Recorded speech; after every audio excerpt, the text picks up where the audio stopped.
ఓట్ల కోసం టీఆర్ఎస్ బీజేపీల మధ్య చీకటి ఒప్పందం కుదిరిందని సీఎం రేవంత్ రెడ్డి ఆరోపించారు. అందుకు నిదర్శనం ఇటీవల జరిగిన ఎన్నికల ప్రచారంలో మేడ్చల్ ఎమ్మెల్యే మల్లారెడ్డి స్వయంగా బీజేపీ మల్లారెడ్డి అభ్యర్థి ఈటల రాజేందర్ కలిసి ఆయనకు నువ్వు గెలుస్తావంటూ వ్యాఖ్యానించి శుభాకాంక్షలు తెలపడం చూస్తే ఇట్టే అవగతం అవుతుందని అన్నారు. బీజేపీ బీఆర్ఎస్ మధ్య చీకటి కోడిపందం కుదరకుంటే బహిరంగంగా మల్లారెడ్డి ఈటల రాజేందర్తో గెలుస్తున్నావని చెప్పిన అంశంపై కేసీఆర్ మల్లారెడ్డిపై క్రమశిక్షణా చర్యలు తీసుకుని సస్పెండ్ ఎందుకు చేయలేదని ఆయన ప్రశ్నించారు. ఎన్నికల ప్రచారంలో భాగంగా ఆదివారం రాత్రి మల్కాజ్గిరి లోక్సభ నియోజకవర్గంలోని యాప్రాల్లో జరిగిన రోడ్ షోలో సీఎం పాల్గొన్నారు. అనంతరం సీఎం మాట్లాడుతూ 10 ఏళ్లు ప్రధానమంత్రిగా ఉన్న నరేంద్ర మోడీ, రాష్ట్ర ముఖ్యమంత్రిగా ఉన్న కేసీఆర్ ఈ రాష్ట్రాన్ని పట్టించుకోలేదన్నారు. 10 ఏళ్ల కాలంలో ఈ ఇద్దరు నాయకులు ఈ ప్రాంత అభివృద్ధికి ఏం చేశారో చెప్పాలని ప్రశ్నించారు. ఇలాంటి వాళ్లు ఎలా ఓట్లు అడుగుతారని అన్నారు. బీజేపీ వాళ్లు చెప్పుకోవడానికి చేసిందేమీ లేదు. నీళ్లు అడిగితే గుడి కట్టామంటారు, మా కరెంటు అంటే జై శ్రీరామ్ అంటారు. మా తాతలు ముత్తాతలు మేము దేవుళ్లకు మొక్కినోళ్లమే. శ్రీరాముడు హనుమంతుడే కాదు, పోచమ్మ, మైసమ్మ, ఎల్లమ్మ, దుర్గమ్మ, మహంకాళి జాతరలు మేము చేసినోళ్లమే.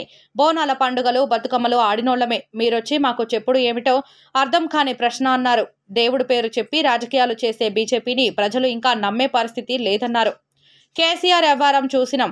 10 ఏళ్లు ప్రజలను పట్టించుకోలేదు.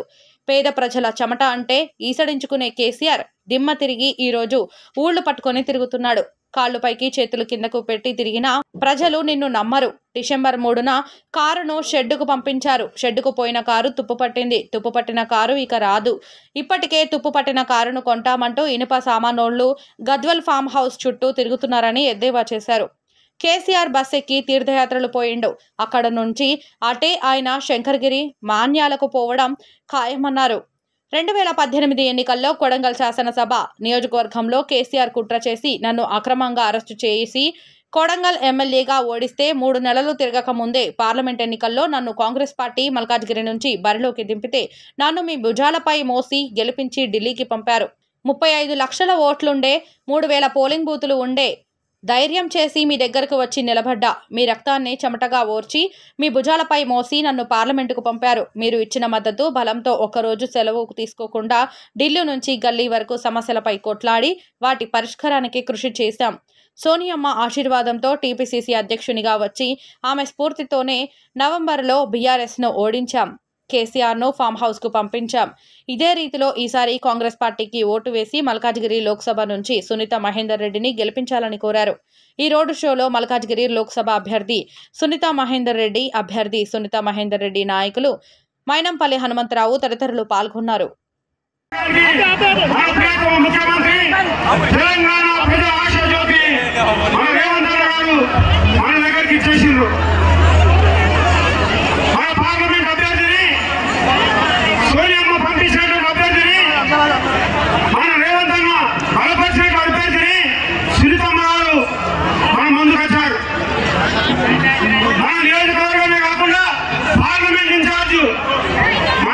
మాజీ MLA Malkajgiri parliament incharge Mynampally Hanumantharao గారు పేదల పెన్నిధి మన గౌరవ ముఖ్యమంత్రి గారు రేవంత్ రెడ్డి గారికి, గౌరవనీయులైన పెద్దలు మాజీ మంత్రి ప్రస్తుత ఎమ్మెల్సీ మహేందర్ రెడ్డి గారికి, గౌరవనీయులైన హరివర్ధన్ రెడ్డి గారికి, మాజీ ఎమ్మెల్యే సుధీర్ రెడ్డి గారికి, ఇన్ఛార్జ్ వజ్రేష్ యాదవ్ గారికి, మైనంపల్లి ఇన్ఛార్జ్ గారికి, ప్రభాకర్ గౌడ్ మాజీ జెడ్పీటీసీ గారికి, ఇక్కడున్న వేదికపై నా పెద్దలందరికీ, ఇక్కడున్న నాతోటి మహిళా సోదరులందరికీ, సీనియర్ నాయకులందరికీ, కార్యకర్తలకు, ప్రింట్ అండ్ ఎలక్ట్రానిక్ మీడియాకి అందరికీ నా హృదయపూర్వక నమస్కారాలు. ఈరోజు మన మల్కాజ్గిరిలో ఇంత పెద్ద ఎత్తున మన పార్టీ కార్యకర్తల్ని కలుసుకున్నందుకు, ప్రజల్ని కలుసుకున్నందుకు చాలా సంతోషంగా ఉంది. నేను ఎక్కువ మాట్లాడా, మన ముఖ్యమంత్రి గారికి టైం అయిపోయింది, 10 వరకే మనకి ఎలక్షన్ కోడ్ కాబట్టి దయచేసి గత ప్రభుత్వంలో ఎన్నో అవమానాలు ఎన్నో భరించి కూడా మీరు గౌరవ ముఖ్యమంత్రి మన రేవంత్ రెడ్డి గారిని అప్పుడు గతంలో ఎంపీగా గెలిపించినారు. ఇప్పుడు కూడా నన్ను అట్లా గెలిపిస్తే తప్పకుండా మీకు నమ్మకాన్ని వమ్ము చేయకుండా తప్పకుండా నేను మీకు 5 సంవత్సరాలు మీకు సేవ చేస్తా. గౌరవ ముఖ్యమంత్రి రేవంత్ అన్న మనకి ఇక్కడికి నన్ను నమ్మి ఇక్కడ పంపించినందుకు ఆయన నమ్మకాన్ని వమ్ము చేయకుండా మీరు నా కోసం అంటే పార్టీ కోసం పనిచేస్తే తప్పకుండా మీకు 5 సంవత్సరాలు మీకు తోబుట్టులాగా మీకోసం మీ అభివృద్ధి కార్యక్రమాల కోసం నేను పనిచేస్తానని కృషి చేస్తా. తప్పకుండా ఇంకొక ముఖ్య విషయం ఏంటంటే గత ప్రభుత్వం మనకి డబుల్ బెడ్రూమ్ ఇస్తాని పేదలకి ఇవ్వకుండా ఉన్నోళ్ళకే ఇచ్చి పెద్ద పెద్ద బిల్డింగ్ ఉన్న వాళ్ళకి ఇచ్చిన సంగతి మీకు అందరికీ తెలిసిన విషయమే. మన గౌరవ ముఖ్యమంత్రి వచ్చినాక నిరుద్యోగులకు 30,000 మందికి ఉద్యోగాలు ఇచ్చిన ఘనత మన రేవంత్ రెడ్డి అన్న గారిది. ముఖ్యంగా మన గౌరవ ముఖ్యమంత్రి గారు 6 గ్యారంటీలలో 100 రోజులలోనే ఇంప్లిమెంట్ చేసిన ఘనత మన రేవంత్ రెడ్డి అన్న గారిది. ఇంకా ఇట్లాంటివి చేసుకుంటూ పోతే చాలా ఉన్నాయి, కానీ ఎలక్షన్ కూడా రావడం వల్ల అవి చేయలేకపోయింది. కానీ మన మహిళలను ఒకటే కోరుతున్నా, మన మహిళల్ని గతంలో ఏ ప్రభుత్వం గుర్తించలేదు. మన గౌరవ ముఖ్యమంత్రి గారు రేవంత్ రెడ్డి అన్న ఉచిత బస్ ఇచ్చి గ్యాస్ పథకం ఇచ్చి ఇంకా 2,500 కూడా ఎలక్షన్ కోడ్ తర్వాత అది కూడా ఇంప్లిమెంట్ చేస్తారు. మన మహిళలు ఒకటే గుర్తుపెట్టుకోవాలి, మన సోదరుడు అని భావించి మన సోదరుడిని మన గౌరవించాల్సిన బాధ్యత మనందరిది. కాబట్టి ప్రతి ఒక్కరు గుర్తు పెట్టుకొని మన రేవంత్ రెడ్డి అన్నని గెలిపించుకోవాల్సిన అవసరం ఉంది. అంటే నన్ను గెలిపించినట్టు కాదు, మీరు రేవంత్ రెడ్డి అన్నని గెలిపించినట్టు అనుకొని మంచి మెజార్టీ ఇచ్చి మీరు గెలిపిస్తే తప్పకుండా మీకు 5 సంవత్సరాలు అండగా ఉండి మల్కాజిగిరి ప్రాంతాన్ని ఇక్కడ నివాస ప్రాంతాలను తప్పకుండా మంచి అభివృద్ధి చేస్తానని నీకు మాటిస్తున్నా. ముఖ్యమంత్రిగా మన ముఖ్యమంత్రి రేవంత్ రెడ్డి అన్న ఇక్కడ ప్రాంత గురించి అన్ని తెలుసు, ఇక్కడ చాలా సమస్యలు నా దృష్టికి తీసుకొచ్చిరన్న. తప్పకుండా అవన్నీ మీరు ఒకదాని తర్వాత ఒకటి సాల్వ్ చేస్తారని మేము ఆశతో ఉన్నాం. మేము తప్పకుండా మీకు హై మెజార్టీ ఇచ్చి తప్పకుండా మల్కాజిగిరి గెలుపు కోసం మేము ఈ 10 రోజులు తప్పకుండా బాగా కష్టపడి పనిచేస్తాం. మీరు 5 సంవత్సరాలు అన్ని అభివృద్ధి కార్యక్రమాలు మన ముఖ్యమంత్రి రేవంత్ రెడ్డి అన్న సహకారంతో నేను సెంట్రల్ గవర్నమెంట్ నుంచి కూడా పెద్ద ఎత్తున నిధులు తీసుకొచ్చి ఈ మల్కాజిగిరి ప్రాంతాన్ని మెట్రో ట్రైన్ కానీ స్కై వాక్ కానీ ఇంకా ఇంటర్నల్ గ్రౌండ్ వాటర్ చాలా మెర్చెల్లో అక్కడ చాలా తక్కువ ఉంది. అట్లా ఇంకా సీ ప్రాబ్లమ్స్ కానీ ఏమున్నా కూడా engineering medical college junior college అడుగుతున్నారు, అది కూడా నేను తప్పకుండా ముఖ్యమంత్రి మన రేవంత్ రెడ్డి అన్న దృష్టికి తీసుకెళ్తా. ఇంకా చాలా వరకు ఎన్నో సమస్యలు ఉన్నాయి, ఆ సమస్యలను ఒకదాని తర్వాత ఒకటి మన గౌరవ ముఖ్యమంత్రి దృష్టికి తీసుకెళ్తా. ఎందుకంటే ఇక్కడ 7 ఎమ్మెల్యేస్ మన పార్టీ వాళ్ళు లేరు కాబట్టి మీకు మీ సమస్యలు తీసుకుపోవడానికి ఎవరో ఒకరు ఉండాలి. కాబట్టి నేను ఎంపీగా గెలిస్తే తప్పకుండా మీ సమస్యలన్నీ మన రేవంత్ రెడ్డి అన్న దృష్టికి తీసుకెళ్లి తప్పకుండా సాల్వ్ చేస్తానని తెలియజేస్తున్నా. ఇంకా సెంట్రల్ గవర్నమెంట్ నుంచి కూడా పెద్ద ఎత్తున నిధులు తీసుకొచ్చి ఈ ప్రాంతాన్ని అన్ని విధాలా అభివృద్ధి చేస్తూ మీకు అండగా ఉండి మీ కుటుంబ సభ్యురాలుగా నేను పనిచేస్తానని మీకు మాట ఇస్తున్నా. ఈ అవకాశం ఇచ్చిన మీ అందరికీ నమస్కారం తెలియజేస్తూ జై కాంగ్రెస్. ప్రజలు మమ్మల్ని గెలిపించుండ్రు, వీళ్లకు జవాబు చెప్పడం అవసరమా అని అడుగుతా ఉన్నా. జవాబు చెప్పడం అవసరమా? అదే చెప్తా ఉన్నా. ఇక్కడ నుంచి హరీష్ రావును హెచ్చరిస్తా ఉన్నా, మరి ఇంకోసారి రేవంత్ రెడ్డి గారి గురించి మాట్లాడితే ఖబర్దార్ బిడ్డ, మీ రాజకీయం పొందబెట్టే ఖాయం.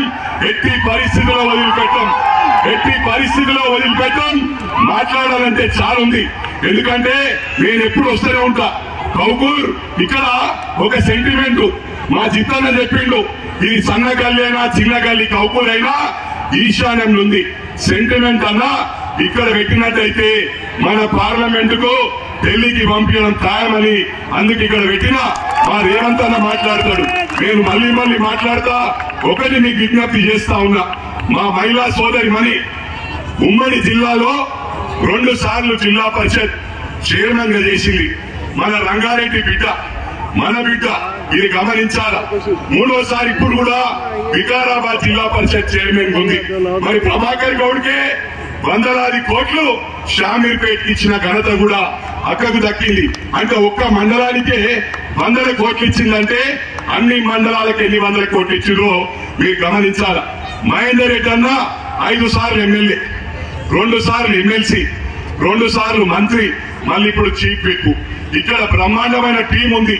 ఈ రంగారెడ్డి జిల్లాలో మల్కాజ్గిరి గాని, కుత్బుల్లాపూర్ గాని, ఎల్బీ నగర్ గాని, ఉప్పల్ గాని, మేడ్చల్ గాని, కూకట్పల్లి గాని, కంటోన్మెంట్ గాని, గల్లీ గల్లీలో ఏ గల్లీలైనా మహేందర్ అన్న 10 మంది పేర్లు పెట్టి పిలుస్తాడు. ఇలా ముఖ్యంగా ఇక్కడ ఉన్న వాళ్ళు, రాష్ట్రంలో ఎక్కడున్న వాళ్ళు కూడా హైదరాబాద్ ఇల్లు ఉంటది. హైదరాబాద్ ఇల్లు ఉంటే స్థానికులు అయిపోతారా అని చెప్పి ఈనాడు ప్రశ్నిస్తా ఉన్నా. ఇవాళ మతాలకు అతీతంగా, కులాలకు అతీతంగా, పార్టీలకు అతీతంగా సబ్కో జీవో జీనేదో అనే పార్టీ, ఏకైక party secular party Congress party. మాట్లాడాలంటే సమయం సరిపోదు. మా పెద్దన్న రేవంత్ అన్న మాట్లాడేది ఉంది కాబట్టి, మా అక్క మాట్లాడేది ఉంది కాబట్టి నేను మిమ్మల్ని గుండెల్లోగా పెట్టుకొని కాపాడతా. ఇక్కడ రిప్రజెంటేషన్ లేదు. ఒక మహిళా సోదరిమణి కాంటెస్ట్ చేస్తుంది. మనకి 7 నియోజకవర్గాల్లో ఒక ఎమ్మెల్యే లేదు. బాధాకరం ఏంటంటే ప్రభుత్వం ఉంది కానీ రిప్రజెంటేషన్ లేదు. మీరు ఢిల్లీకి పంపించండి, మిమ్మల్ని గుండెల్లో పెట్టుకొని ఎమ్మెల్యే గతంలో ఎంత పని చేసిందో దానికి 10 రెట్లు రేవంత్ అన్న దగ్గరికి వెళ్లి ఫండ్స్ తీసుకొస్తానని దేవుని ముందు ప్రమాణం చేసి మీ అందరికి ప్రామిస్ చేస్తా ఉన్నా. ఈ అవకాశం ఇచ్చిన నా ప్రియమైన సోదరులకు అందరికీ కూడా ధన్యవాదాలు తెలియజేస్తూ, రేవంత్ అన్న నాయకత్వం, రేవంత్ అన్న నాయకత్వం, సీఎం సీఎం సీఎం సునీతక్క నాయకత్వం, సునీతక్క నాయకత్వం, vote per vote per vote per Mahender Reddy అన్న నాయకత్వం, సుధీర్ రెడ్డి అన్న నాయకత్వం, హరివర్ధన్ అన్న నాయకత్వం, వదిలేష్ అన్న నాయకత్వం, మా నక్కా ప్రభాకర్ గౌడ్ అన్న నాయకత్వం, చిత్ అన్న నాయకత్వం, మనందరి నాయకత్వం. జై కాంగ్రెస్. లీడర్షిప్ అనేది కుంటుపడే విధంగా మాజీ గౌరవ ముఖ్యమంత్రి కేసీఆర్ గారు ప్రవర్తించారు. నాకు నాయకులు అవసరం లేదు, ప్రజలకు డబ్బులు ఇస్తే ఓట్లు ఇస్తారనే విధంగా అమాయక ప్రజలను చూసి మోసం చేసిన ఘనత ఈ మాజీ గౌరవ ముఖ్యమంత్రి గారికి దక్కిందని చెప్పి సందర్భంగా తెలియజేస్తా ఉన్నా. గమనించాలా, 10 సంవత్సరాల నుంచి ఇగో డబుల్ బెడ్రూమ్, ఇగో డబుల్ బెడ్రూమ్ అంటూ నానబెట్టి ఎవరికి ఇచ్చిన పాపాన పోలే. లక్షల మందికి డబుల్ బెడ్రూమ్ అవసరం ఉంటే అది కూడా డబ్బులు ఇచ్చిన వారికి కొందరికి ఏ విధంగానైతే నియోజకవర్గానికి 100 దళిత బంధువులు ఇచ్చిండు. ఒక్క నియోజకవర్గంలో గ్రామాలు 200 గ్రామాలు ఉంటాయి. మరి మన దగ్గర చూస్తే నా నియోజకవర్గంలో 5,12,000 మంది ఉన్నారు. 100 దళిత బంధువులు సరిపోతాయా? 100 దళిత బంధువులు సరిపోతాయా? ఒక్క డివిజన్ కు 100 కడపలున్నాయి. 200-300 కడప ఉంటే ఇద్దరికి ఊడి చెప్పాయి ఒక డివిజన్ కు.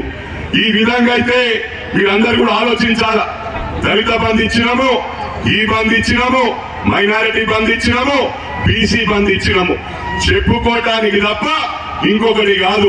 ఇలా లక్షల కోట్లు అప్పు చేసిన ఘనత కూడా ఈ గౌరవ మాజీ ముఖ్యమంత్రికి దక్కింది.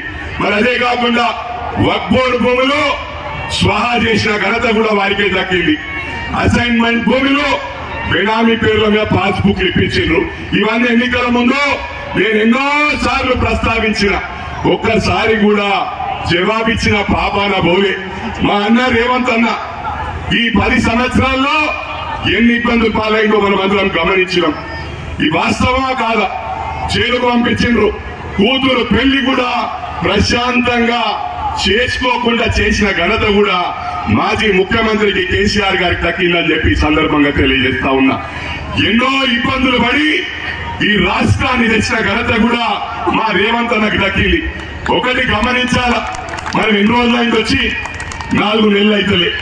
6 పథకాలలో 5 పథకాలు ఇచ్చేసాం. ఒకటే పథకం. ఇలా వాళ్ళకి మాట్లాడే అధికారం ఉందా? మాకు మ్యాండేట్. సభ అధ్యక్షులు, జిల్లా పార్టీ అధ్యక్షులు, పెద్దలు, గౌరవనీయులు మా అన్న హరివర్ధన్ రెడ్డి అన్న గారికి, అదే విధంగా మన ముఖ్య అతిథిగా విచ్చేసిన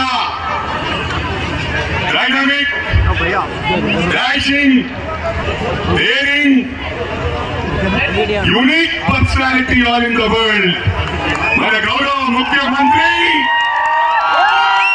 రేవంత్ రెడ్డి అన్నకు, అదేవిధంగా మన పార్లమెంట్ అభ్యర్థి ప్రస్తుత జిల్లా పరిషత్ చైర్మన్ మా సోదరిమణి పట్నం సునీతా మహేందర్ రెడ్డి గారికి, అదేవిధంగా ఎమ్మెల్సీ చీఫ్ విప్ పెద్దలు గౌరవనీయులు పట్నం మహేందర్ రెడ్డి అన్న గారికి, అదేవిధంగా మేడ్చల్ నియోజకవర్గ ఇన్ఛార్జ్ మా అన్న వజ్రేష్ యాదవ్ అన్న గారికి, అదేవిధంగా పెద్దలు గౌరవనీయులు మా పెద్దన్న మాజీ శాసనసభ్యులు మా సుధీర్ రెడ్డి అన్న, అదేవిధంగా సీనియర్ నాయకులు, రాష్ట్ర నాయకులు మా అన్న నక్క ప్రభాకర్ గౌడన్నకి, స్థానిక కార్పొరేటర్ సోదరులు జితేందర్ నాథ్ గారికి, వేదికను అలంకరించిన పెద్దలకు, మల్కాజ్గిరి నియోజకవర్గ కుటుంబ సభ్యులకు ఘన స్వాగతం పలికిన నా అన్న తమ్ముళ్లకు, చెల్లెలకు, అక్కలకు, పత్రికా సోదరులకు, అదేవిధంగా ఎలక్ట్రానిక్ మీడియా సోదరులకు, ప్రతి ఒక్కరికి కూడా పేరు పేరున నా హృదయపూర్వక నమస్కారాలు తెలియజేస్తా ఉన్నా. ముఖ్యంగా ఒకటి గమనించాలి,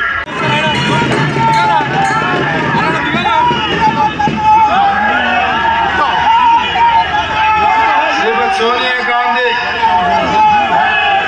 శ్రీ మల్లికార్జున్ ఖర్గే గారు, శ్రీ రాహుల్ గాంధీ గారు మన మల్కాజ్గిరి పార్లమెంటు నియోజకవర్గం నుంచి కాంగ్రెస్ పార్టీ అభ్యర్థిగా శ్రీమతి సునీతా మహేందర్ రెడ్డిని ఈ ఎన్నికల బరిలో దించితే మా మిత్రుడు, సోదరుడు, నాకు అత్యంత సన్నిహితుడు మైనంపల్లి హనుమంతరావు గారు ఈరోజు మల్కాజ్గిరి శాసనసభ నియోజకవర్గ పరిధిలో వేలాది మంది ఆడబిడ్డలతో, యువకులతో పెద్ద ఎత్తున సమావేశాన్ని ఏర్పాటు చేసి ఈ సమావేశంలో శాసన మండలి సభ్యులు, మాజీ మంత్రివర్యులు మహేందర్ రెడ్డి గారు, మేడ్చల్ మాజీ శాసనసభ్యులు సుధీర్ రెడ్డి గారు, వజ్రేష్ యాదవ్ గారు, నక్క ప్రభాకర్ గౌడ్ గారు, హరివర్ధన్ రెడ్డి గారు, స్థానిక కార్పొరేటర్ జితేందర్ నాథ్ గారు ఈరోజు మీ ఆశీర్వాదం పొందడానికి వచ్చిన మా సోదరిమణి సునీతా మహేందర్ రెడ్డి గారు ఈ సమావేశంలో పాల్గొని 100% రేపు జరగబోయే ఎన్నికల్లో కాంగ్రెస్ పార్టీని అభ్యర్థిగా గెలిపించడానికి విచ్చేసిన మీకందరికీ మనస్ఫూర్తిగా ధన్యవాదాలు, కృతజ్ఞతలు తెలియజేస్తున్న మిత్రులారా. అక్కడి నుంచి దాదాపుగా 3 కిలోమీటర్ల నుంచి నేను చూసుకుంటూ వస్తున్నా. మా అక్కలు, మా ఆడబిడ్డలు వేలాది మంది వచ్చి తమ తోటి ఆడబిడ్డకు అండగా నిలబడ్డందుకు అఖండమైన స్వాగతం పలికిన మా కళాకారులు, ఎక్కడికక్కడ డప్పు కళాకారులు, మా బోనాల కళాకారులు, ఈ పక్కన కళాకారులు, దారంపడి మొత్తం మా కళాకారులు కూడా తమ కళా నైపుణ్యాన్ని ప్రదర్శించి తెలంగాణ సంస్కృతిని ప్రతిబింబించినందుకు వారికి కూడా మనస్ఫూర్తిగా అభినందనలు తెలియజేస్తున్నా. ఇవాళ నేను కొన్ని అంశాలను ప్రస్తావించదలుచుకున్నా. 10 సంవత్సరాలు ఈ రాష్ట్రానికి బీఆర్ఎస్ పార్టీ అధికారంలో ఉండి చంద్రశేఖరరావు గారు కాంగ్రెస్ పార్టీ గెలవాలి, 10 ఏళ్ళు కేసీఆర్ ను చూసిండ్రు, కేసీఆర్ చేసిన మోసానికి బండకేసి కొట్టారు. 10 ఏళ్ళు మనం మోడీని కూడా చూసినాం కదా, ఇక మోడీని కూడా ఓడించే వంతు వచ్చింది. ఈసారి కాస్కో మోడీ మా మేడ్చలోళ్ళు నీ సంగతి చెప్తారు, మా మల్కాజ్గిరిలో నేను ఈ ఎన్నికల్లో నేను ఓడిస్తారు. ఇవాళ బీజేపీ వాళ్ళు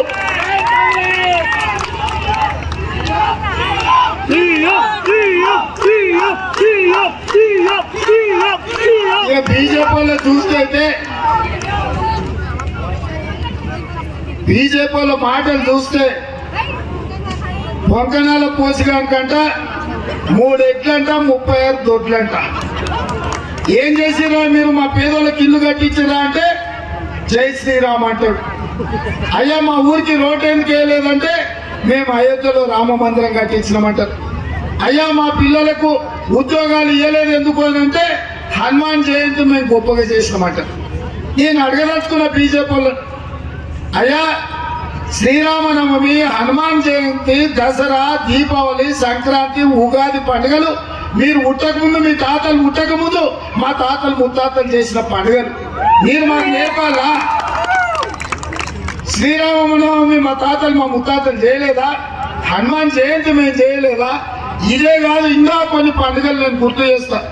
పోసమ్మకు, ఎల్లమ్మకు, మైసమ్మకు మా తాతల నుంచి కోడి పోసినాం, కళ్ళు పోసినాం రాడు ఆయన మాకు వచ్చేసరికి చెప్తాడు. ఇవాళ ఎంతసేపు మతాన్ని అడ్డం పెట్టుకొని ఓట్లు కొల్లగొట్టి ఈ రాష్ట్రానికి, దేశానికి అధికారంలోకి రావాలని చూస్తున్నారు. ఇది మంచిదా? మీరు చేసింది ఏందో చెప్పండి. ఎన్నికల్లో మతాన్ని ప్రస్తావించొద్దని మేము అంటున్నాం. ఇక వాళ్ళు ఎంతసేపు ఉన్న రోడ్ల మీద దేవుని చూపించి ఓట్లు అడుక్కుంటున్నారు. అందుకే నేను మా బీజేపీ వాళ్ళకి చెప్తున్నా, ఈటల రాజేందర్ చెప్తున్నా, నేను మతం ముసుగులో ఓట్లాడుకుడు కాదు, దేవుడు గుడిలో ఉండాలి, భక్తి గుండెల్లో ఉండాలి. వాడే నిజమైన హిందూ. నిజమైన హిందూ ఎవరైనా అంటే దేవుడు గుళ్ళో ఉండాలి, భక్తి గుండెల్లో ఉండాలి. ఆ దేవుడిని మనం భక్తితో పూజ చేయాలి. అప్పుడే నిజమైన హిందూ. కానీ బస్ స్టాండ్లో పోటీ చిల్లర అడుక్కునేటోళ్ళు పెద్ద స్తంభాలు పెట్టుకొని దేవుడి బొమ్మ పెట్టుకొని అయ్యా చిల్లరే అని అడుగుతుంటారు. ఇవాళ బీజేపీ వాళ్ళు కూడా దేవుడి బొమ్మ పెట్టుకొని ఓట్లు అడుక్కునే ప్రయత్నం చేస్తున్నారు. కాబట్టి ఇవాళ ప్రజలారా ఆలోచన చేయండి. మన ఆకలి ఈ మొత్తం పార్లమెంటు నియోజకవర్గానికి బాధ్యత పెట్టి, ఇన్ఛార్జిగా పెట్టి సునీతమ్మని గెలిపించుకొస్తే ఆయననే ఈ ప్రాంతానికి మంత్రిలాగా మీ సమస్యలన్నీ ప్రభుత్వంలో మాట్లాడి ఆ సమస్యల్ని పరిష్కరించే బాధ్యత సోదరుడు మైనంపల్లి హనుమంతరావు గారికి పనిచేసుకుంటే బాధ్యత. ఆనాడు కొడంగల్లో కక్ష కట్టి నన్ను ఓడగొట్టే 14 రోజుల్లోనే ఈ ప్రాంతం నుంచి ప్రశ్నించే గొంతుగా నన్ను గెలిపించింది మీరు. ఈ మల్కాజ్గిరి అసెంబ్లీలోనే 11,000 మెజారిటీ ఇచ్చి ఆనాడు నన్ను ఎంపీగా గెలిపించారు.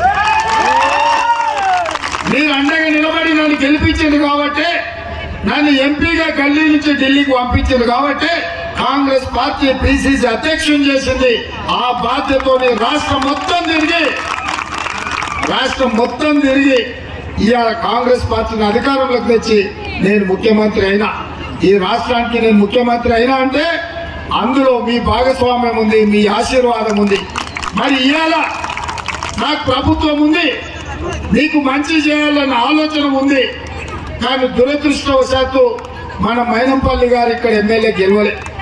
ఈసారి మీ సమస్యలు తీసుకొచ్చి మీ సమస్యల్ని పరిష్కరించడానికి సోదరిమణి సునీతా మహేందర్ రెడ్డి గారి ఇక్కడ నుంచి మీరు గెలిపించండి. మీ ప్రాంత సమస్యలన్నింటినీ పరిష్కరించే బాధ్యత నాది. ఇక బీజేపీ బీఆర్ఎస్ వాళ్ళు ఒక్కరు వస్తే మనతోని నెగ్గలేరని ఇద్దరు కలిసి చీకట్లు ఒకటి అయిపోయారు. ఇద్దరు కలిసి మాట్లాడుకొని ఇవాళ బీఆర్ఎస్ వాళ్ళు బిడ్డ బెయిల్ కోసము బీజేపీని గెలిపిస్తామని ఒప్పందం చేసుకున్నారు. మొన్ననే మన మేడ్చల్ ఎమ్మెల్యే మీరు చూసిరో లగ్గంలో కలిసి రాజేందర్ అన్న నువ్వు గెలుస్తున్నావు, నేను గెలిపిస్తాం పో అన్నాడు. నేను అడుగుతున్న కేసీఆర్ నీకు తెలియకుండా మేడ్చల్ ఎమ్మెల్యే మాట అంటే మీరు షోకాజ్ నోటీస్ ఎందుకు ఇవ్వలేదు, మీ పార్టీల నుంచి ఎందుకు బహిష్కరించలేదని నేను అడుగుతున్నా. మీ ఒప్పందాన్ని మేడ్చల్ ఎమ్మెల్యే పట్టబయలు చేసి, అందుకే ఈరోజు నరేంద్ర మోడీ గారు ఉద్యోగాలు ఇస్తా అన్నాడు, పేదోళ్ళ ఖాతాలో 15 లక్షలు వేస్తా అన్నాడు, మన ప్రాంతాన్ని అభివృద్ధి చేస్తా అని మాట ఇచ్చాడు. కానీ బయ్యారం ఉక్కు కర్మాగారం మనం ఇస్తే రద్దు చేశాం, రైల్వే కోచ్ ఫ్యాక్టరీ ఇస్తే రద్దు చేశాం, ITIR కారిడార్ మనం ఇస్తే రద్దు చేశాం. మన ప్రాంతంలో మల్కాజ్గిరిలో ROPలు RUPలు కట్టకపోవడం వల్ల గంటల కొద్దీ రైలు వస్తే మనం నిరీక్షించాల్సి వస్తుంది. మీకు అందరికీ ఆ కష్టాలు తెలుసు కదా. 10 ఏళ్ళు ప్రధానమంత్రి ఉన్న నరేంద్ర మోడీ అనా పైసా పని చేయలే. ఇవాళ సికింద్రాబాద్ నుంచి జూబ్లీ బస్ స్టాండ్ నుంచి మెట్రో రైలు మనకు మేడ్చల్ వరకు కావాలని మా మిత్రులు అడుగుతున్నారు. మీ LIC మీ BHEL కాపాడాలి అంటే, మీ ఉద్యోగాలు ఉండాలి అంటే మోడీ ఉద్యోగం ఊడాలి. మోడీ ఉద్యోగం ఉంటే మీ ఉద్యోగాలు పోతాయి, మోడీ ఉద్యోగం ఊడగొడితే మీ ఉద్యోగాలు ఉంటాయి. ఇవాళ మోడీని ఓడిస్తే మీకు రిజర్వేషన్లు ఉంటాయి. మోడీ గెలిచిందంటే SC ST BC OBC minority రిజర్వేషన్లు రద్దు అవుతాయి. నిన్న మన బీజేపీలు ఒకటే పద్యం ఎత్తుకున్నారు, మేము వచ్చినప్పుడే మేము రిజర్వేషన్లు తీసేస్తాం, అందుకే మాకు 400 సీట్లు ఇవ్వమంటారు. 400 సీట్లు ఇస్తే పార్లమెంట్ లో 2/3 మెజార్టీతోని రిజర్వేషన్లను ఒక బిల్లుతోని ఖతం చేసి ఈ దేశంలో రిజర్వేషన్లు లేకుండా ఈ దేశాన్ని అదాని అంబానీలకు తాకట్టు పెట్టడానికి ఇవాళ వాళ్ళు నిర్ణయం తీసుకున్నారు. అందుకే మిత్రులారా, అన్ని ఆలోచన చేసి ఒక మంచి నిర్ణయం తీసుకోండి. మన ప్రభుత్వం ఈ ప్రాంతాన్ని అభివృద్ధి చేస్తుంది, మీ సమస్యల్ని పరిష్కరిస్తుంది. రేపు జరగబోయే ఈ ఎన్నికల్లో సునీత మహేందర్ రెడ్డి గారిని 1,00,000 మెజార్టీతో గెలిపించండి. సునీతక్కని మీరు గెలిపిస్తే ముఖ్యమంత్రిగా నేనుంటా, మీ నాయకుడుగా, మీ అభిమాన నాయకుడుగా మైనపల్లి ఉంటాడు, చీఫ్ విప్ గా మహేందర్ రెడ్డి ఉంటాడు. ఒక్క ఓటేస్తే మేమందరం మీకు సేవ చేస్తాం. మేము మరి మీ ప్రాంతాన్ని అభివృద్ధి చేయాలంటే మీ నుంచి మనులు అడుగుతలేం, మాణిక్యాలు అడుగుతలేం, మీ ఆస్తులు అడుగుతలేం, మీ వజ్ర వైదూర్యాలు అడుగుతలేం. ఏమడుగుతున్నా నేను మిమ్మల్ని? ఏమడుగుతున్నా మా అక్కలు చెప్పాలి. ఏమడుగుతున్నా? ఎన్నోసార్లు ఎంతో మందికి వేస్తారు. ఈసారి మీ ఆడబిడ్డను సునీతమ్మని ఆశీర్వదించండి. 3 మహిళలకు ఇచ్చిన, ఆదిలాబాద్ లో అక్రమ్ సుగులకి ఇచ్చిన, వరంగల్లో కావ్యకి ఇచ్చిన, మల్కాజ్గిరిలో సునీతమ్మకి ఇచ్చిన. ఆడబిడ్డల చేతుల సంసారం పెత్తనం ఉంటే భద్రంగా ఉంటది. జాగ్రత్తగా సమస్యలు పరిష్కరిస్తారనే నమ్మకంతో ఒక ఆడబిడ్డకి ఇచ్చిన. ఇవాళ ఆడబిడ్డలే ఆలోచన చేసుకోండి, మిమ్మల్ని మీరు గెలిపించుకోండి. మీ ఓటు మీరు వేసుకుంటే చాలు, ఎవరు ఓట్లు అక్కర్లేరు. మా వాళ్ళు అక్కడిక్కడ ఏమైనా చేసినా, ఈ ఓట్లు వేసినా వేయకపోయినా నడుస్తుంది. ఆప్కో ఫుల్కో దావతులకు మా సోదరులు ఏమైనా అటు ఇటు చేసినా, వాళ్ళు ఏమైనా మీకు చెప్పిందల్లా వినండి, తలకాయ ఊపండి. బూత్లకు పోయినాక మాత్రం మీ ఆడబిడ్డని మీరు గెలిపించుకోండి. ఇక మీరే జిమ్మేదారి. మా అక్కలు సిద్ధమేనా? ఏమైనా ప్రాంతానికి పరిశ్రమలు రావాలి, మన నిరుద్యోగ సమస్య తీరవాలి అంటే ప్రభుత్వం ఉద్యోగ ఉపాధి అవకాశాలు కల్పించాలి. అందుకే ఈరోజు ప్రభుత్వం అనేది ఉన్నది. 4.5 ఏళ్ళు మనం అధికారంలో ఉంటాం. ఇవాళ అందుకే కాంగ్రెస్ కు ఓటు వేయండి, సునీత మహేందర్ రెడ్డి గారిని ఎంపీగా గెలిపించండి. ఈటల రాజేందర్ శుద్ధపైనే అట్లా వస్తాడు, ఇట్లా పోతాడు, ఆవాసం కొనడానికి చంద్రుడు వచ్చినట్టు తప్ప ఆయన చేసేది ఏమి లేదు. అందుకే ఈరోజు ఈ ప్రాంతంలో ఉన్న వాళ్ళకు, ఇక్కడ ఉండే చదువుకునే యువకులకు బీజేపీ ఓటు వేస్తారంటే బీజేపీ విధానం రిజర్వేషన్ల రద్దు. ఇవాళ SC ST BC OBCలకు చెప్తున్నా, మీరు వేసే బీజేపీ ఓటు మీ రిజర్వేషన్లు రద్దు అవుతాయి. ఇవాళ కాంగ్రెస్ పార్టీ రైల్వే తెచ్చింది, ఎయిర్పోర్ట్ తెచ్చింది, BSNL తెచ్చింది, LIC తెచ్చింది, BHEL IDPL BDL డిఫెన్స్ ఫ్యాక్టరీలు తెచ్చి SC ST BCలకు రిజర్వేషన్లు ఇచ్చి లక్షలాది ఉద్యోగాలు ఇచ్చింది. మరి ఇవాళ ఇన్ని పరిశ్రమలు పెట్టి ప్రాంతంలో మా రైల్వే కార్మికులు, మా రైల్వే ఎంప్లాయీ చాలా మంది ఉన్నారు. మీ రైల్వేస్ కట్టింది కాంగ్రెస్ కాదా? మీకు ఉద్యోగాలు ఇచ్చింది కాంగ్రెస్ కాదా? మీకు రిజర్వేషన్లు ఇచ్చింది కాంగ్రెస్ కదా. ఇవాళ రైల్వేస్ ఉద్యోగులారా మీరు ఆలోచన చేయండి. మీరు మోడీ కోటేస్తే మీ రైల్వే శాఖ మొత్తం అదానికి తెగనమ్ముతాడు నరేంద్ర మోడీ. మీ ఉద్యోగాలకు భద్రత లేదు. మీ ఎల్ఐసిని అదాని అంబానీకి తాకట్టు పెడతాడు. అందుకే ప్రభుత్వ ఉద్యోగులు ఈ అక్క కోటేస్తారు కదా, సిద్ధమేనా? వాళ్ళ గులాబీ పూలు పట్టుకున్న వాళ్ళందరూ మాట ఇవ్వాలి, మాట ఇచ్చిన వాళ్ళందరూ చేయి ఎత్తాలి, చేతి ఉన్న వాళ్ళందరూ చేయి పైకి ఎత్తాలి, మా సోదరులు కూడా ఎత్తాలి. भाई हाथ उठाओ, आपको आपके निशान को वोट डालने के लिए हाथ उठा दो. जय कांग्रेस, जय कांग्रेस. हस्तम गुर्त के, हस्तम गुर्त के. ధన్యవాదాలు సోదరులారా. ఈ ర్యాలీ చూసినాక నాకు సంపూర్ణంగా నమ్మకం వచ్చింది. మల్కాజ్గిరి అసెంబ్లీలో 25,000 మెజార్టీ వస్తుందని సంపూర్ణమైన నమ్మకం హనుమంతన్న మీద కలిగింది. అందరూ జాగ్రత్తగా 13 తారీఖు నాడు ఓటు వేయాల్సిందిగా కోరుకుంటూ మీ దగ్గర సెలవు తీసుకుంటున్నా. ఉద్యోగం అంటేనే నియామకాలు, నిరుద్యోగ సమస్య. అట్లాంటిది 3 నెలల్లో 30,000 ప్రభుత్వ ఉద్యోగాలు ఇచ్చి నిరుద్యోగుల కుటుంబాలను ఆదుకొని ఎల్బీ స్టేడియంలోనే ఆ కుటుంబాలను అందరినీ రప్పించి వాళ్ళ కళ్ళల్లో ఆనందం చూసింది మన ప్రభుత్వం. ఇవాళ దేశంలో బీసీ జనాభా లెక్క కట్టి 50% వాళ్ళ రిజర్వేషన్లు పెంచాలని బీసీ జనాభా లెక్కించడానికి ఇవాళ మనం అనుమతించి నిధులు ఇచ్చింది మన ప్రభుత్వం, మన పార్టీ. మనం ఇట్లా మంచి పనులు చేస్తుంటే నిన్న మన బీజేపీ నుంచి ఈటల రాజేందర్ ఇవాళ మల్కాజ్గిరిలో ఓట్లు అడుగుతుండు. ఆయన కొత్తోడు కాదు. గత ప్రభుత్వంలో ఆయన మంత్రి, ఆర్థిక మంత్రి, ఆరోగ్య శాఖ మంత్రి, అన్ని మంత్రులు కేసీఆర్ పక్కన కూర్చున్నాడు.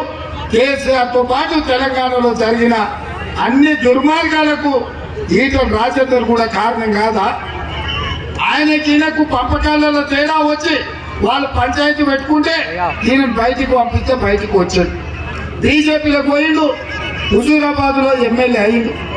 హుజూరాబాద్ లో మరి నరేంద్ర మోడీని అడిగి 1,000 కోట్లు తెస్తా అన్నాడు. 1,000 కోట్లు తెచ్చి హుజూరాబాద్ అభివృద్ధి చేస్తుంటే మన ఎమ్మెల్యేగా హుజూరాబాద్ లో ఎందుకు కూడగొడతారని నేను అడుగుతున్నా. హుజూరాబాద్ లో ఉప ఎన్నికల్లో ప్రజలకు ఇచ్చిన మాట నరేంద్ర మోడీ నుంచి తెస్తున్న నిధులు లేకపోవడం వల్ల హుజూరాబాద్ లో ఎమ్మెల్యే కూడగొట్టిండ్రు. ఇవాళ మళ్ళీ మన దగ్గరకు వచ్చి ఎంపీకి నిలబడతాడు.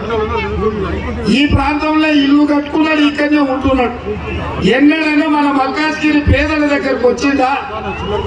వర్షాకాలంలో మన ఇల్లు ముందుకు వచ్చిందా? మన వాళ్లకు ఆదుకోవడానికి కేంద్రం నుంచి ఏమన్నా నిధులు తెచ్చిందా? మన మూసిలో చిన్న పాప కొట్టుకపోతే నాలలో పడి కనీసం ఆ కుటుంబాన్ని పలకరించడానికి అని వచ్చిందా? ఏ రోజు మన కష్టాలలో రాలే. ఎన్నడైనా మీ మంచికి మీ చెడ్డకు మీరుతో గెలిచిన ఓడినా రాత్రి మగళ్ళు మీ మధ్యలో ఉన్నది మైనంపల్లి హనుమంతరావే తప్ప సొంత పైసలు కోట్ల రూపాయలు ఖర్చు పెట్టి దాని నియోజకవర్గంలో అభివృద్ధి చేసిన నాయకుడు ఎవరని రాష్ట్రంలో ఉన్నారంటే మీ మల్కాజ్గిరి ప్రాంతానికి మీ మాజీ శాసనసభ్యులు మైనంపల్లి హనుమంతరావు గారు. మొన్న జరిగిన అసెంబ్లీ ఎన్నికల్లో తప్పు జరిగింది. ఈ ప్రాంతం నుంచి మైనంపల్లిని గెలిపించుంటే ఇవాళ మన మంత్రివర్గంలో మంత్రిగా ఉండి మీ ప్రాంతాన్ని అభివృద్ధి చేసుకోడు. అందుకే ఇవాళ ప్రజలకు ఇచ్చిన హామీలు ప్రజాస్వామ్యాన్ని దెబ్బతీసినందుకు మొన్నటి డిసెంబర్ 3 తారీఖు నాడు కేసీఆర్ ను బండకేసి కొట్టిండ్రు, బీఆర్ఎస్ ను పొందబెట్టిండ్రు. ఇక ఇవాళ బీఆర్ఎస్ గురించి మనం ఎక్కువ మాట్లాడాల్సిన పని లేదు. అది సచ్చిన పాము, దాన్ని ఎంత కొట్టినా లాభం లేదు. ఇక అది లేచేది లేదు, అది ఉపయోగపడేది లేదు. కేటీఆర్ ఏమని అన్నాడు, అరే మా కారు జర ఖరాబ్ అయింది, చెడిపోయిందని. నేను చెప్పదలుచుకున్న కేటీఆర్, మీ కారు ఖరాబ్ అయి కార్ఖానా పోయింది, ఇక అది మళ్ళా వాపసు రాదు. దాన్ని జుమరాజ్ బజార్ లో తూకం కింద తుక్కు పట్టిపోయింది. అందుకే కేసీఆర్ కారు వదిలేసి బస్సు ఎక్కిండు. ఇక ఆయన బస్సు యాత్ర కూడా చూసిన నిన్నమన మన సూర్యాపేట పోయిండు, మిర్యాల కూడా పోయిండు, మహబూబ్నగర్ పోయిండు, నాగర్ కర్నూలు పోయిండు, భువనగిరికి పోయిండు. ఆయన బస్సు యాత్ర చూస్తుంటే, ఆయన ఎక్కేది దిగేది చూస్తుంటే ఎక్కడికెవడో తిక్కలోడు తిరునాళ్ళకు పోతానంటే ఎక్కడిక దిగనికనే సరిపోయింది. కేసీఆర్ బస్సు యాత్ర కూడా నలుగురు వాటి ఎక్కియాలి, ముగ్గురు వాటి దించాలి. ఆయన ఏం పని మీద పోయినా ఆయనకే తెలుస్తలేదు, నన్ను తిట్టుకుంటే తిరుగుతుంది. 10 ఏళ్ళు ముఖ్యమంత్రి ఉండి నువ్వేమన్నా చేసి ఉంటే నువ్వు చేసింది చెప్పు. 100 రోజుల్లోనే 5 గ్యారంటీలను అమలు చేసిన మమ్మల్ని ఇవాళ నువ్వు తిట్టుకుంటే తిరుగుతున్నావు అంటే నీ దివాల కోరతనం, నీ చేతగాంతనం కళ్ళకు కట్టినట్టుగా అనిపిస్తుంది. వచ్చిన వెంబడే ఆడబిడ్డలకు ఆర్టీసీలో బస్సు ఉచితంగా ప్రయాణం ఇచ్చాం. మా అక్కలు అడుగుతున్న ఉచిత బస్సు ఉంది కదా అక్క, ఎక్కడికి పోయినా, అత్తగారింటికి పోయినా, అమ్మగారింటికి పోయినా, బిర్లా మందిరం పోయినా, యాదగిరిగుట్ట లక్ష్మీనరసింహస్వామి దగ్గరికి పోయినా, భద్రాచలంలో రాములవారి తలంబరాలు చూడబోయినా ఆడబిడ్డలకు 1 పైసా ఖర్చు లేదు, బస్సులో ఉచిత ప్రయాణం. ఇవాళ పేదలకు రాజీవ్ ఆరోగ్యశ్రీ పథకం తీసుకొచ్చి 10 లక్షల రూపాయలు ఉచితంగా వైద్యాన్ని అందించడం.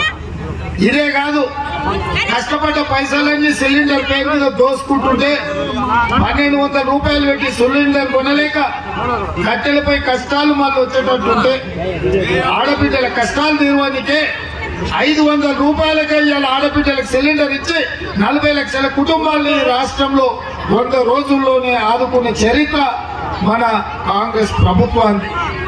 ఇదే కాదు, పేదోళ్ళ ఇళ్ల కరెంటు బిల్లు చూస్తేనే కరెంటు షాక్ కొట్టేటట్టు ఉంది. అందుకే వాళ్లకు 200 యూనిట్లు పేదవాళ్లకు ఉచితంగా కరెంటు ఇచ్చి పేద కుటుంబాలను ఆదుకొని ఇవాళ పేదవాళ్ళకి ఇల్లు కట్టుకోనికే 5 లక్షల రూపాయలు, 4,50,000 ఇల్లు, 22,500 కోట్లతోటి పేదవాళ్ళకి ఇందిరమ్మ ఇల్లు ఇవ్వడానికి ఇవాళ మన ప్రభుత్వం పనిచేస్తుంది.